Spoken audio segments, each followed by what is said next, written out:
ইলিশ রক্ষায় প্রধান প্রজনন মৌসুমে ৪ অক্টোবর থেকে ২৫ অক্টোবর পর্যন্ত ২২ দিন মাছ ধরায় নিষেধাজ্ঞা দিয়েছে সরকার।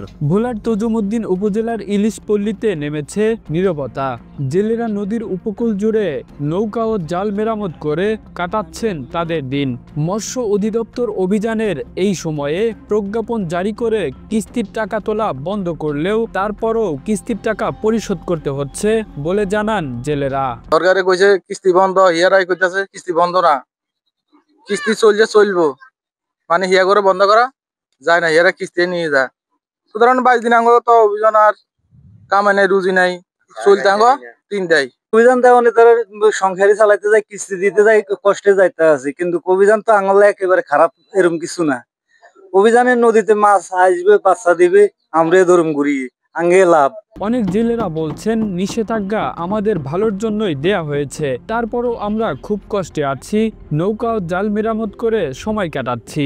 এখন আমরা প্রস্তুতি নিচ্ছি, নিষেধাজ্ঞা শেষ হলে ইলিশ ধরতে আবার ছুটে যাব নদীতে। দিনের যে নিষেধাজ্ঞা দিছে, নিষেধাজ্ঞা আমরা ধরেন অনেক কষ্টে দিন কাটাইছি। কেবল নৌকা জাল মালামত করছি, জাল সান কাইটা ধুইয়া দেয়, আমরা নৌকা এখন ভরে থুইছি। আবার সিজন সময় এলে ২২ দিন অভিযান সময় যখন যাইব তখন আবার নদীতে নামো, নাইমা ধরুন আমরা আবার মাছ মারব। কাজ করে আমরা নদীতে নাও, মালাল ইলিশ মাছ নদীর থেকে আবার আমরা কি ইলিশ মাছ ধরবো। নিষেধাজ্ঞার এই সময় আমরা জেলেদের মাঝে ২৫ কেজি করে চাল বিতরণ করছি। অন্যান্য উপজেলার তুলনায় আমাদের উপজেলায় অভিযান সঠিকভাবে পরিচালিত হচ্ছে বলে জানান এই মৎস্য কর্মকর্তা। সকালে বিকালে সন্ধ্যায় ৩ বার ৩টা টিমে আমরা ভাগ হয়ে আমরা কার্যক্রম মানে অভিযান এবং মোবাইল কোর্ট পরিচালনা করতেছি।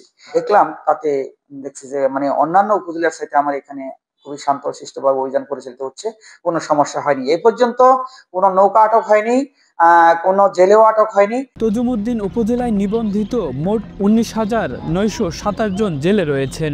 এবছর ১৮,৭১৫ জন জেলের জন্য চাউল বরাদ্দ দেওয়া হয়েছে। সংশ্লিষ্টরা মনে করছেন যাচাই বাছাই করে প্রকৃত জেলেদের মাঝে চাল বিতরণ করা উচিত।